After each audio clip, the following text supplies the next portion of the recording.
बता देता हूँ। एक पॉइंट है elected leaders free and fair. देखो हमने एक बात देखी थी डेमोक्रेसी के अंदर कि जो आपकी क्या होती है डेमोक्रेसी का बेसिकली मतलब क्या होता है, rule of the people. Rule of the people कैसे होता है, बाय द गवर्नमेंट। ठीक है, अब बाय द गवर्नमेंट के लिए ना उसके अंदर क्या होता है, पर्सन सिलेक्ट होते हैं। अब भैया पर्सन इलेक्ट कैसे होंगे, किस तरीके से होंगे, अब मैं को अपने घर का मेंबर थोड़ा बिठाऊंगा, तो उसी के लिए डेमोक्रेसी की एक अंदर जो क्या बोलते हैं उसकी स्पेशलिटीज है और जो उसकी क्वालिटीज है, उसके अंदर जो इलेक्शन होगा और उस इलेक्शन के अंदर जो लीडर सिलेक्ट होगा, लीडर मतलब क्या, जो रिप्रेजेंटेटिव सिलेक्ट होगा, वो किस तरीके से होना चाहिए, वो एक फ्री एंड फेयर वे से होना चाहिए। बोले तो क्या कि भैया सबकी सहमति के साथ ही इलेक्शन में जो आपका रिप्रेजेंटेटिव सिलेक्ट होगा वो लोगों की सहमति से ही होना चाहिए, ना कि ना जोर जबरदस्ती, ना कि किसी के ऊपर दबाव बना के। लाइक इन द सेंस, यदि इस क्लास के अंदर मैं किसी को मॉनिटर अपॉइंट करना है और मैंने वोटिंग करवाई तो सब अपना एक एक वोट देंगे, ठीक है, बट यहीं पे मैंने किसी को ना जोर जबरदस्ती बोला कि नहीं सबको इसी को वोट करना है, तो ये एक तरीके से फ्री इलेक्शन नहीं हुआ, वो एक तरीके से मेरी जोर जबरदस्ती के कारण आप लोगों ने उसको वोट दिया, तो ये डेमोक्रेसी की पहचान नहीं होती है। दूसरी तरीके से डेमोक्रेसी की सबसे पहली स्पेशलिटी है कि जो आपका लीडर है वो क्या हो, फ्री एंड फेयर इलेक्ट हो, मतलब वो सबकी सहमति से क्या हो, इलेक्ट हो। सेकेंड है one person one vote one value. पहले के टाइम पे क्या, जिस तरीके से हमने फ्रांस रिवॉल्यूशन देखा था, फ्रांस रिवॉल्यूशन के अंदर हमने देखा था कि first state and second state को जो क्या वोटिंग राइट्स मिले हुए थे और थर्ड स्टेट के अंदर भी वोटिंग राइट्स थे, बट थर्ड स्टेट के अंदर जो वोटिंग राइट्स था वो किस तरीके से था कि ग्रुप ऑफ जो थर्ड स्टेट के अंदर यदि ट्रेडर है तो सारे के सारे ट्रेडर का मिलके एक वोट होगा, सारे के सारे मर्चेंट का मिलके एक वोट होगा। बट जो डेमोक्रेसी है उसके अंदर ऐसा नहीं होता है, यहाँ पे क्या होता है कि हर एक पर्सन का हर एक वोट होगा, समझ रहे हो, कि एक पर्सन एक वोट देगा, ना कि एक कम्युनिटी एक वोट देगी, ठीक है ना। तो डेमोक्रेसी की एक पहचान ये होती है कि यहाँ पे हर एक पर्सन एक वोट देता, उसकी वोट की एक ही वैल्यू होती है, ना कि एक से ज्यादा, ठीक है। यदि बाय चांस मैंने तुम्हारी क्लास के अंदर बोला कि भैया मेरे को इसको मॉनिटर अपॉइंट करना है, तो तुम क्या करोगे, वोटिंग करोगे। वोटिंग करने में तुम एक ही बार क्या करोगे, अपना उसका नाम, किसको तुमको सिलेक्ट करना उसका नाम सिलेक्ट करोगे और उसके पर्चा क्या करोगे, बैलेट में डालोगे। तो जो तुम एक बार एक नाम और एक जिसको सिलेक्ट करोगे वही तुम्हारा क्या कहलाएगा, वोट कहलाएगा, ठीक है। और इसी कंसेप्ट को बोलते हैं यूनिवर्सल एडेड फ्रेंचाइजी, में आगे बताऊंगा अभी, ठीक है। उसके बाद आता है rule of law and respect of rights. भैया जो भी नियम बनेंगे वो हर सिटीजन नहीं, हर पीपल के राइट्स को क्या करेगा, रिस्पेक्ट करेगा। मतलब क्या कि भैया जो भी पीपल किस तरीके से जीवन जिएगा तो नियम इस तरीके से बनाया जाए ताकि वो अपना जीवन आसानी ढंग से जी सके और उसको जीवन जीने में कोई ज्यादा प्रॉब्लम ना हो, और ना कि नहीं उसके साथ किसी भी तरीके का वायलेशन हो और नहीं वो किसी भी तरीके की प्रॉब्लम फेस करे। तो डेमोक्रेसी की सबसे बेसिकली पहचान क्या होती है, इलेक्टेड लीडर्स होना चाहिए, फ्री एंड फेयर। दूसरा होना चाहिए कि जो वोट होगा वो वन पर्सन ही देगा, वन वोट होगा, वन वैल्यू होगा। तीसरा होगा रूल ऑफ लॉ होना चाहिए एंड रिस्पेक्ट ऑफ राइट्स होना चाहिए। इतनी बातें क्लियर है? Yes sir. Yes sir. भैया बैकवर्ड पीछे, ये सारे पॉइंट्स याद रखना, ये पूरी के पूरे पॉइंट्स में तुमको इस स्टोरी के अंदर बताऊंगा, ठीक है। तो भैया पहले इलेक्टेड लीडर्स का मतलब क्या है, वन पर्सन वन वोट का मतलब क्या है, rule of law and respect of rights का मतलब क्या है, इसके अंदर कोई डाउट है? No sir. पीछे, हाँ फर्स्ट इलेक्टेड लीडर्स, क्या पूछना है इसमें बोलो। तुम्हारे सबको कहाँ पे, चाइना पे, ठीक है।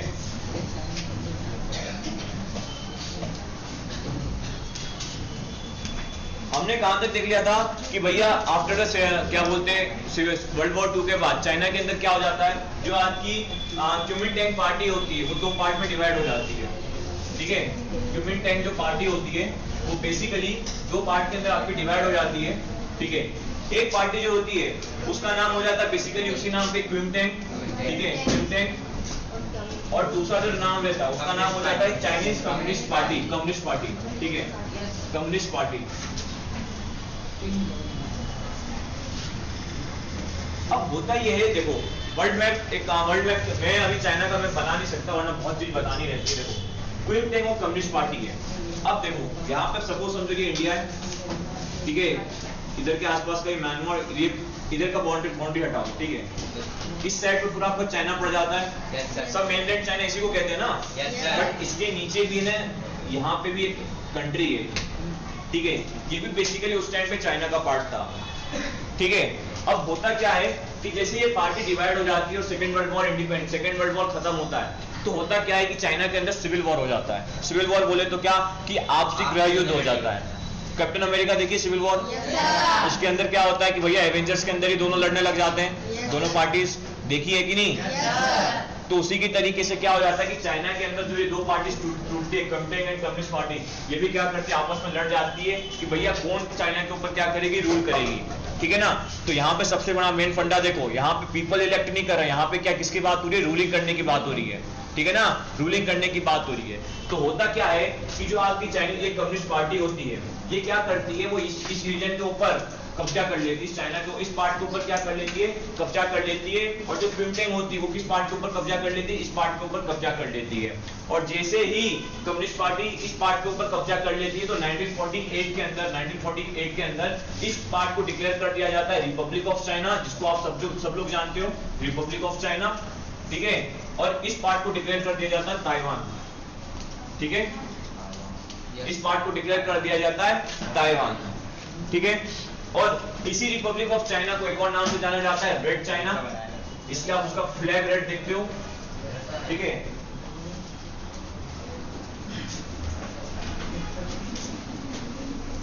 आ गया यार, ये 1949 है, ठीक है, 48 to 49 के बीच में। तो बेसिकली जो ये वाला पार्ट है इसका नाम क्या पड़ जाता है, रिपब्लिक ऑफ चाइना, और इसी को रेड चाइना कहा जाता है, ठीक है ना।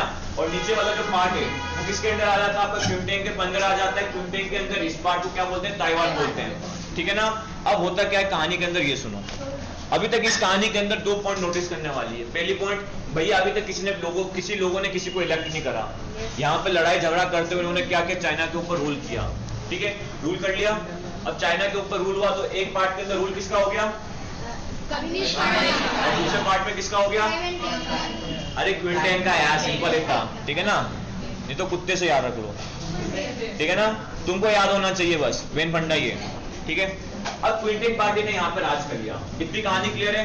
और जो इस टाइम पे चाइना के जो आपके ये वाली रेड वाली चाइना है जिसके अंदर कम्युनिस्ट पार्टी रूल कर रही है, इसके अंदर बेसिकली जो हेड होता है, हेड यहाँ पे किसको बोलते हैं, प्रेसिडेंट को बोलते हैं, ठीक है ना। तो यहाँ पे जो हेड होता है उसका नाम होता है माओ जेडोंग, ठीक है, माओ जेडोंग। और he is the founding father of the China communist party and the China Republic of China, ठीक है। तो भैया कभी भी पॉलिटिक्स के अंदर कभी चाइना का आप नाम सुनोगे तो उसको हमेशा रिपब्लिक ऑफ चाइना कहा जाता है, नॉट अ चाइना। यदि चाइना बोलोगे तो चाइना के अंदर ये भी आता है, ये भी आता है, बट तुम यदि रिपब्लिक ऑफ चाइना बोलोगे तो इसके अंदर सिर्फ ये प्रोविंस आता है जिसके अंदर कम्युनिस्ट लोगों का क्या है, राज रहता है, ठीक है भैया, जिसको हम क्या बोलते हैं, माओ जेडोंग का एरा, और जिसके अंदर रेड चाइना क्या करता है, रूल करता है। कितना क्लियर है? यहाँ पे अब सबसे बड़ी मेन पॉइंट, अभी तक यहाँ पे लड़ाई करते हुए यहाँ पे कोई रूल कर, यहाँ पे किसी लोगों ने क्या बोलते हैं, हेड जो है कंट्री का हेड है उसको इलेक्ट किया, क्यों नहीं किया, ये समझ में आ गया, क्योंकि वॉर्स चल रहे थे, वॉर्स के अंदर इन्होंने क्या किया, उस कंट्री लैंड एरिया के ऊपर क्या कर लिया, ऑक्यूपाई कर लिया, ठीक है। इस टाइम पे नहीं है ना, ठीक है भैया। 1971 to 1969 इस टाइम पे माओ जेडोंग जो रहता है वो क्या करता है, बेसिकली वो चाइना के ऊपर काम करता रहता है और चाइना को एक तरीके से बहुत ज्यादा मतलब एक तरीके से डेवलपमेंट के ऊपर अपग्रेड करने में काम करता रहता है। जब तक वहां के लोग सोचते हैं हाँ ठीक है माओ जेडोंग काम कर रहा है, करने दो, माओ जेडोंग काम करते करते करेगा, तो वहां के लोग को इतना कोई फर्क नहीं पड़ा कि भैया डेमोक्रेसी आनी चाहिए नहीं आनी चाहिए, ठीक है। इसके बाद कौन आता है, इसके बाद आपका आ जाता है बेसिकली आ गया यार डेन शियाओपिंग, ठीक है, डेन शियाओपिंग, ठीक है, डेन शियाओपिंग। और ये भी क्या करता है बेसिकली 1971 to 1992 तक क्या करता है, चाइना के ऊपर एज अ प्रेसिडेंट क्या करता है, रूल करता है, ठीक है। और उसके बाद आपका आ जाता है शी जिनपिंग, जो अभी तक क्या है, चाइना का प्रेसिडेंट है। अब मेरी बात सुनो, ठीक है, ये 3 मेन लीडर्स क्या होते हैं चाइना के अंदर अभी तक आ चुके हैं, एक माओ जेडोंग, एक आपका ये क्या नाम है इसका डेन शियाओपिंग, और दूसरा आपका तीसरा जो है आपका नाम है शी जिनपिंग, ठीक है ना भैया। राकेश सुरेश गणेश जैसा नाम नहीं होंगे, ठीक है ना भैया, ये वहां के अलग नाम है। हाँ भैया, पहला नाम है माओ जेडोंग, दूसरा नाम है डेन शियाओपिंग, और तीसरा नाम है शी जिनपिंग, ठीक है ना। अब यहाँ पे बात सुनो, ये आ गया रूल ऑफ एरा, ठीक है। अब यहाँ पे कुछ बात डिस्कस करता हूँ, ठीक है। काम। अब सुना यहाँ पे काम। अब होता क्या है चाइना में, प्रेसिडेंट यहाँ की हाईएस्ट पोस्ट होती है। इधर क्या होती है? हाईएस्ट पोस्ट होती है। जिस तरीके से हमारे यहाँ पीएम हाईएस्ट पोस्ट होती है, उसी तरीके से वहां पे प्रेसिडेंट हाईएस्ट पोस्ट होती है। ठीक है। अब चाइना के अंदर एक वर्ड लिखा गया रिपब्लिक ऑफ चाइना। चाइना को रिपब्लिक ऑफ चाइना बोलते हैं ना। रिपब्लिक ऑफ चाइना भी बताया। ये रिपब्लिक क्यों इन्होंने जोड़ा बताता हूँ, सुनते चलो भैया। रिपब्लिक ऑफ चाइना इसलिए जोड़ा रिपब्लिक, ये तो सिंपल चाइना भी लिख सकते थे ना। Why they are not called the simple China, they are calling the Republic of China. इसका मेजर फैक्टर ये है क्योंकि भैया यहाँ पे जो प्रेसिडेंट सिलेक्ट होता है वो बाय द इलेक्शन होता है, but not the democratic type of elections. ठीक है ना। डेमोक्रेटिक टाइप ऑफ इलेक्शन में बाय पीपल इलेक्ट करते हैं, बट यहाँ पे भी इलेक्शन होगा, बट इस इलेक्शन के अंदर भैया पीपल सिलेक्ट नहीं करेंगे। यहाँ पे कौन इलेक्ट करेगा वो मैं बता रहा हूँ। ठीक है ना। तो यहाँ पे सबसे पहले एक वर्ड है जिसका मतलब है रिपब्लिक। रिपब्लिक का मतलब समझाता हूँ। बेसिकली ओवरऑल होता क्या है, रिपब्लिक का बेसिकली मतलब होता है कि जो आपका हेड ऑफ कंट्री है, उसको कौन इलेक्ट करे? पीपल इलेक्ट करे। ठीक है ना। पीपल क्या करे? इलेक्ट करे। हेड ऑफ कंट्री को क्या कौन इलेक्ट करे? पीपल इलेक्ट करे। ठीक है। बट चाइना के अंदर इसका उल्टा चलता है। उसने किस तरीके से इस वर्ड का यूज किया वो मैं आपको बताता हूँ। ठीक है। अब होता क्या है कि जब माओ जेडोंग का टाइम पीरियड आता है, माओ जेडोंग 1949 से 1971 तक जब माओ जेडोंग रूल करता है, तो वो क्या करता है? वो इलेक्शन सिस्टम बनाता है चाइना के अंदर। ठीक है। वो इलेक्शन सिस्टम किस तरीके से बनाता है? क्या हो गया?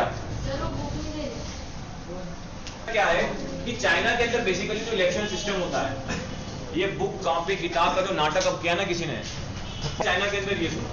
चाइना के अंदर बेसिकली क्या होता है, अभी तक हमने देखा कि पीपल ने इलेक्ट किया नहीं है। ठीक है। वॉर हुआ, वॉर होने के बाद माओ जेडोंग आ गया। ठीक है। इतना क्लियर है? Yes, sir. अरे वही वॉर होने के बाद माओ जेडोंग आ गया। इतना क्लियर है Yes, sir. भैया? यहाँ तक कोई डाउट है? No, sir. नहीं है। अब आओ चाइना के लैंड एरिया पे। तुमको मैं फैक्ट्स एंड फिगर से पढ़ाता हूँ। चाइना एक लैंड एरिया में सबसे बड़ा है, सेकंड लार्जेस्ट है ना। अब एक माओ जेडोंग का पूरे चाइना के ऊपर अच्छे से काम कर सकता है? No, sir. पॉसिबल है?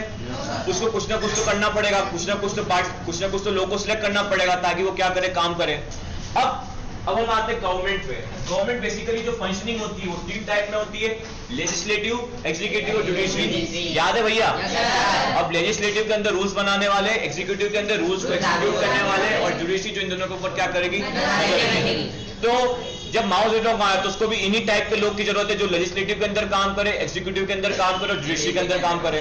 तो भैया इन लोग को लेगा कैसे? कोई इसके पड़ोसी चचा तो होंगे नहीं कि 3000-4000 की इसकी फैमिली होगी। तो इसके लिए इसने क्या किया? इसने करवाया इलेक्शन। चाइना के अंदर इसने क्या करवाया? इलेक्शन।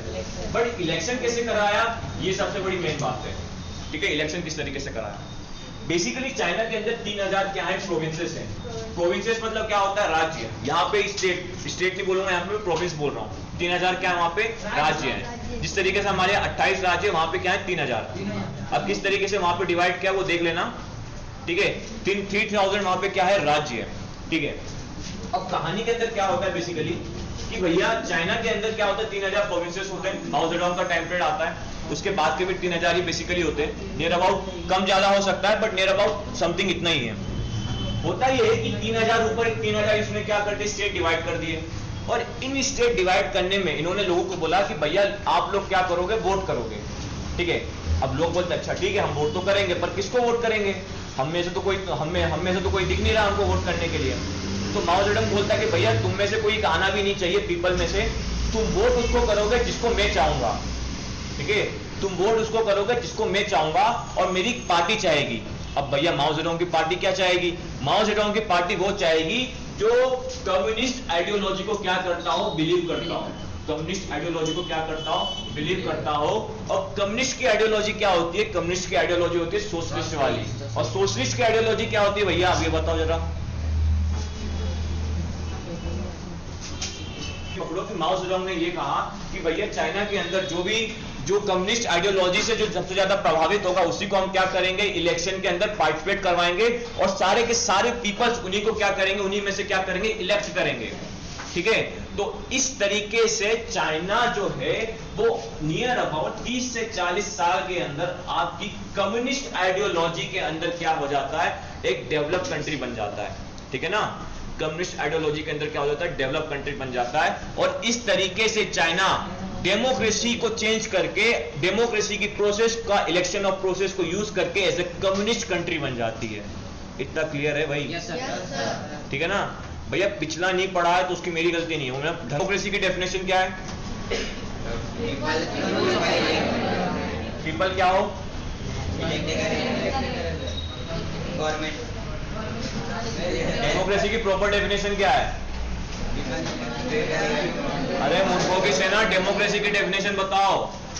पीपल इलेक्ट करे, ये तो हमने बात करी इलेक्शन में। बेसिकली रूल ऑफ पीपल होगी ना, डेमोक्रेसी पीपल्स रूल्स करे, उसके अंदर क्या करते हैं वो लोग? इलेक्ट करते हैं। ठीक है, अब यहाँ हम आते हैं चाइना के रिगार्डिंग। चाइना में क्या पीपल ने इलेक्ट किया है? यहाँ पे तो भैया एक बंदा आया, माओ जेडुंग, उसने बोला कि भैया जो कम्युनिस्ट आइडियोलॉजी से प्रभावित है वही बंदा आगे क्या करेगा, वहां पे इलेक्शन में क्या होगा, खड़ा होगा और उसी को पीपल क्या करेंगे, इलेक्ट करेंगे। तो यहाँ पे डेमोक्रेसी कहाँ रही? फ्री एंड फेयरली डेमोक्रेसी कहाँ रही? तो यहाँ पे चाइनीज गवर्नमेंट ने क्या किया, डेमोक्रेसी का नाम यूज करके फ्री एंड फेयरली हटा के अपनी एक अलग ही इलेक्शन टाइप ऑफ मेथड बना ली, जिसका नाम है कम्युनिस्ट इलेक्शन। और उसी के कारण जो चाइना कंट्री है, नॉट अ डेमोक्रेटिक कंट्री का कहलाने के कारण किस नाम से जानी गई? चाइनीज कम्युनिस्ट पार्टी के नाम से, चाइनीज कम्युनिस्ट कंट्री के नाम से जानी गई। ठीक है ना? तो वहां पे आज भी आप देखोगे कि चाइना के अंदर कोई अपोजिशन पार्टी नहीं है।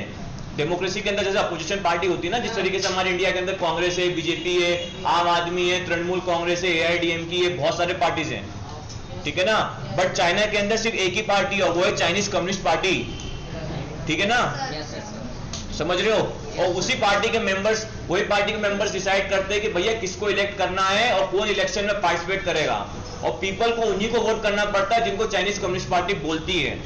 ठीक है? तो इस तरीके से चाइना के अंदर डेमोक्रेसी नहीं है। यहाँ पे किस तरीके से रूल चल रहा है? कम्युनिस्ट रूल चल रहा है। ठीक है ना?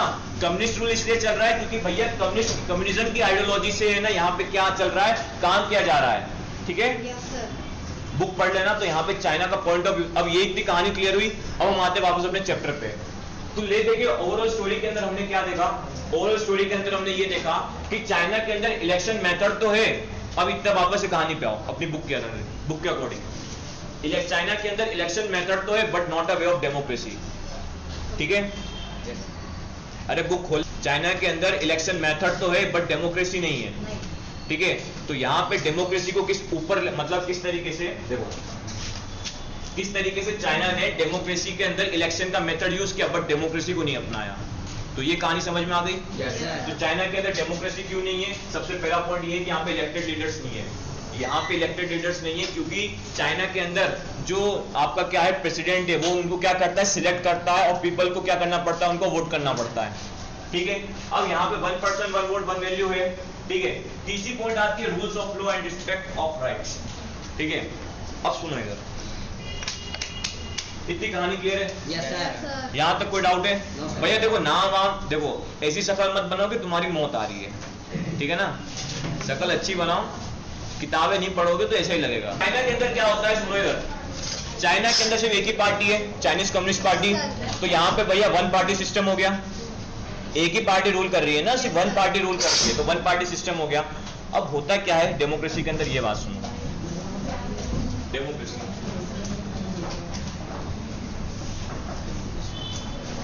डेमोक्रेसी के अंदर बेसिकली डेमोक्रेसी की डेफिनेशन क्या है? Rule of the people.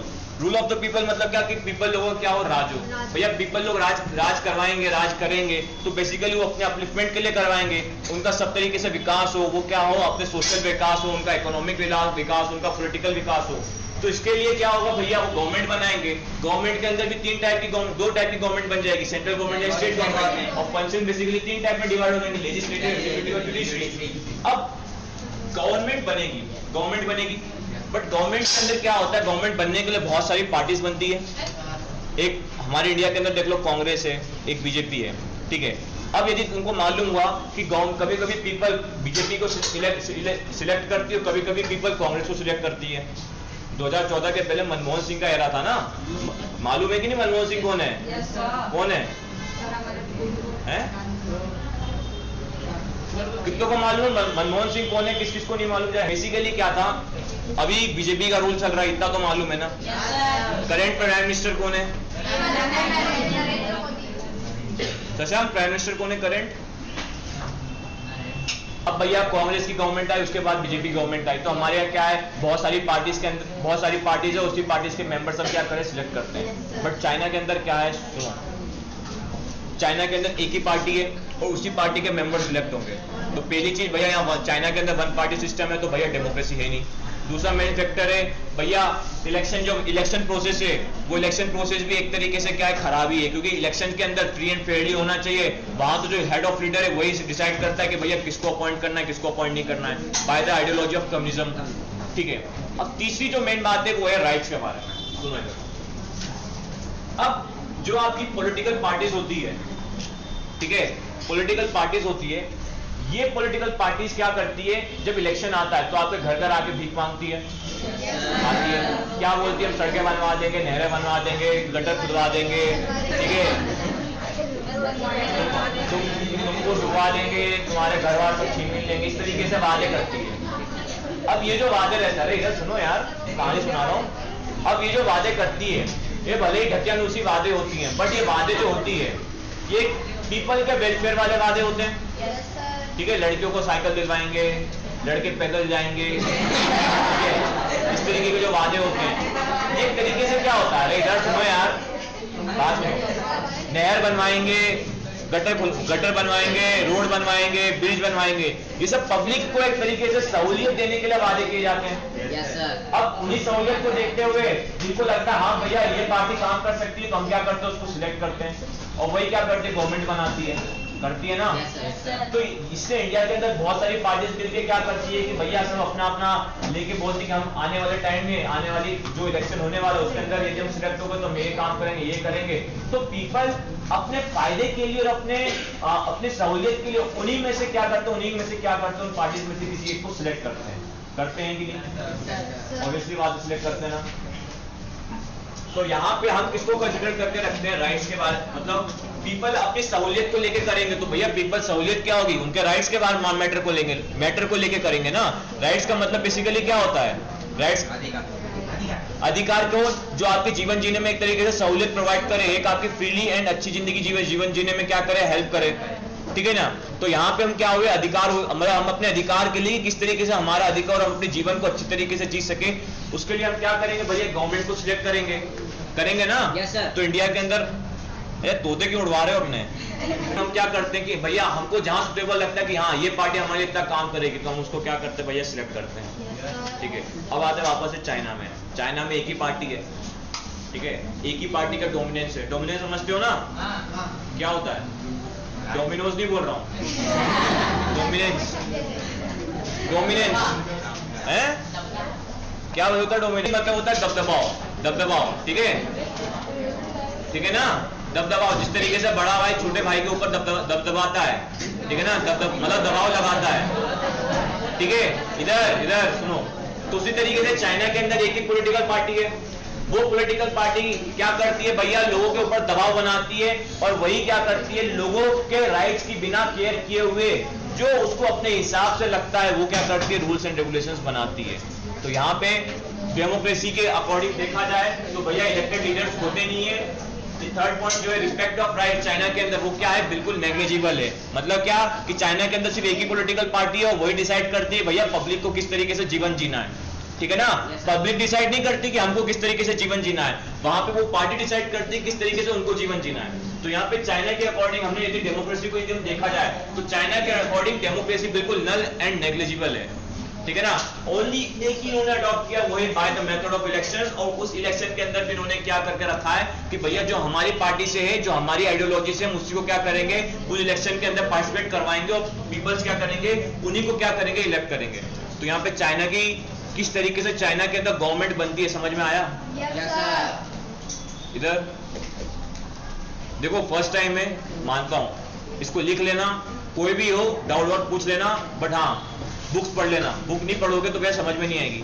मैंने तुम्हें बुक के अंदर बीच बीच का पैराग्राफ दिया गया, उससे पिछली एक चीज मैंने स्टोरीज बताई है कि किस तरीके से चाइना के अंदर गवर्नमेंट बनी है, ठीक है ना।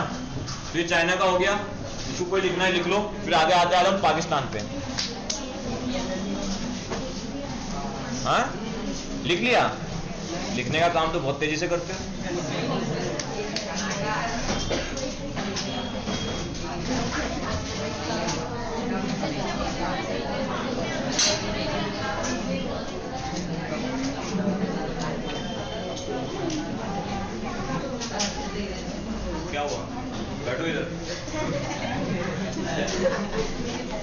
नहीं जाओगे घंटे में। अब हम आते वापस से म्यांमार पे। म्यांमार की, पाकिस्तान बाद में आएंगे, पाकिस्तान की हिस्ट्री थोड़ी लंबी है, इंटरेस्टिंग में से सुनाऊंगा। म्यांमार पे आते फटाफट। म्यांमार किधर पड़ता है इंडिया के डायरेक्शन में, इंडिया के मैप के अकॉर्डिंग ईस्ट पार्ट में। म्यांमार की कैपिटल क्या है बताओ बताओ। 2005 तक थी रंगून, उसके बाद चेंज हो गई नापड़ते ही, ठीक है। हाँ नापड़ते ही, ये बता रहा हूँ एक्स्ट्रा फैक्ट, लिखो मत, अरे सुनते चलो, लिखने का क्या है। नापड़ते ही गूगल के अंदर सर्च करोगे मिल जाएगा, ठीक है। अब इधर कहानी सुना रहा हूँ क्या है। अब होता क्या है भैया, इधर इधर इधर सुनो। ब्रिटिश इंडिया के ऊपर राज करते हैं। पहले म्यांमार का नाम, म्यांमार को बर्मा भी जाना जाता है, मालूम है? बर्मा भी नहीं मालूम है? बहुत सही, पढ़ाने मजा आएगा। देखो अब म्यांमार का पूरा हिस्ट्री बताता हूँ, हिस्ट्री पूरा अपन धागा धागा खोलेंगे। इंडिया के ऊपर ब्रिटिशर्स का राज था, था कि नहीं? अब आपको पहले मालूम होगा कि इंडिया के अंदर आज का इंडिया है, पहले का बांग्लादेश भी था जब ब्रिटिशर्स थे, म्यांमार भी था और पाकिस्तान भी था और श्रीलंका भी था और अफगानिस्तान भी था। इतना मालूम है? ब्रिटिशर्स ने जब इंडिया के ऊपर राज किया तो इतने एरिया के ऊपर राज किया था, आज ऐसे टूट टूट के बन गए, ठीक है। अब हमको क्या देखना है, हमको ब्रिटिशर्स का पर्सपेक्टिव देखना है, फिर म्यांमार देखना है, ठीक है। अब कहानी सुनो। म्यांमार का नाम पहले बर्मा था। बर्मा क्यों था ये भी बता देता हूँ। बर्मा इसलिए था क्योंकि वहां पे बर्मीज लोग क्या होते थे, बहुत ज्यादा पाए जाते थे। अब बर्मीज किसको बोलते हैं? बर्मीज बेसिकली बुद्धिस्ट जो लोग होते हैं, उन्हीं की एक टाइप की क्या है, मतलब एक ही टाइप की क्या है, रिलीजन है, एक ही टाइप की क्या है, एक कम्युनिटी है, ठीक है, म्यांमार के अंदर। तो उसी के अकॉर्डिंग वहां पे उसका पहले नाम बर्मा पड़ा। 1940s के अंदर क्या हुआ, इधर इधर चलो, 1940s के अंदर क्या हुआ, बेसिकली 1940s के अंदर जो आपकी ब्रिटिशर्स है, ब्रिटिशर्स ने क्या करी, ब्रिटिशर्स ने म्यांमार मतलब बर्मा को, अभी बर्मा बोलूंगा, ठीक है, बर्मा को क्या किया, इंडिया से डिवाइड कर दिया। इंडिया से डिवाइड करके एक अलग ही क्या कर दी, कॉलोनी बना दी। कॉलोनी मतलब जानते हो ना भैया? Yes sir. क्या मतलब होता है कॉलोनी का? अरे वो तो ठीक है, बट पॉलिटिकल एक्सपेक्ट में क्या बोलोगे? हाँ तो जोर से बोलो, बैरों को सुनाई दे। बेटा आता तो कुछ है नहीं, ठीक है, उसका डिब्बा टापे तुम सुना रहे हो। हाँ जहाँ पर करते हैं, ठीक है ना, वो सोसाइटी तो ठीक है, वो नॉर्मल लोग को समझा देना, बट अपन थोड़े अपग्रेड है। अपन क्या बोलेंगे, कॉलोनी का मतलब सिंपल क्या फंडा है कि जहाँ पे यूरोपियन कंट्रीज ने आके किसी कंट्री या किसी पर्टिकुलर लैंड एरिया के ऊपर कुछ कब्जा किया हो, ठीक है ना, इतना याद रख के चलना मेरे भाई लोग, ठीक है। अब आओ कॉलोनीज पे। अब हुआ क्या, 1940 के अंदर इंडिया ने क्या किया, म्यांमार को क्या कर दिया, तोड़ दिया, ठीक है, म्यांमार को तोड़ के एक अलग कॉलोनी बना दी जिसका नाम था बर्मा। हाँ क्या चल रहा है?